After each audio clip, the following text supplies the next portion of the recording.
പൂനെ ലോണാവാലയിലെ വെള്ളച്ചാട്ടത്തിൽ വീണ് മരിച്ചവരുടെ എണ്ണം 4 ഒഴുക്കിൽപ്പെട്ട 9 വയസ്സുകാരുടെ മൃതദേഹം ഇന്ന് കണ്ടെടുത്തു. വെള്ളപ്പാച്ചിലിൽ ഒഴുകിപ്പോകാതിരിക്കാൻ അവർ പരസ്പരം ചേർത്ത് പിടിച്ച് പരമാവധി ശ്രമിച്ചു നോക്കിയിരുന്നു.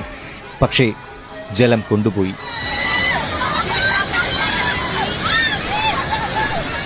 നിസ്സഹായരായി നിലവിളിക്കാൻ മാത്രമേ കണ്ടുനിന്ന ബന്ധുക്കൾക്കായുള്ളൂ. ലോണാവാലയിലെത്തിയപ്പോൾ കണ്ട കാഴ്ച ഉള്ളുലയ്ക്കുന്നതായിരുന്നു. കരയിൽ കുഞ്ഞു ചെരുപ്പുകൾ, കുപ്പായങ്ങൾ. നമ്മൾ ഈ കാണുന്നതാണ്, ദൃശ്യങ്ങളിൽ കാണുന്നതാണ് ഖുഷി അണക്കെട്ട്. ഇതിന്റെ ഭാഗത്ത്, അതായത് ഇന്നലെ അവർ ഒഴുകിയെത്തി എന്ന് പ്രതീക്ഷിക്കുന്ന സ്ഥലത്താണ് ദൃശ്യങ്ങളിൽ കാണാം ആളുകൾ തെരച്ചിൽ നടത്തുകയാണ്. ഒഴുക്കിൽപ്പെട്ടവരിൽ 3 പേരുടെ മൃതദേഹം ഇന്നലെ തന്നെ കിട്ടിയിരുന്നു. 9 വയസ്സുകാരിയുടെ മൃതദേഹം കണ്ടെത്തിയത് മണിക്കൂറുകൾ നീണ്ട തിരച്ചിലിൽ. 4 വയസ്സുകാരൻ അതുമാനു വേണ്ടി നാവികസേനയുടെ മുങ്ങൽ വിദഗ്ധർ ഇപ്പോഴും ഡാമിൽ തിരയുന്നുണ്ട്. Search is on, but because it's raining, the water level is rising and it's quite windy also. The rescue operation gets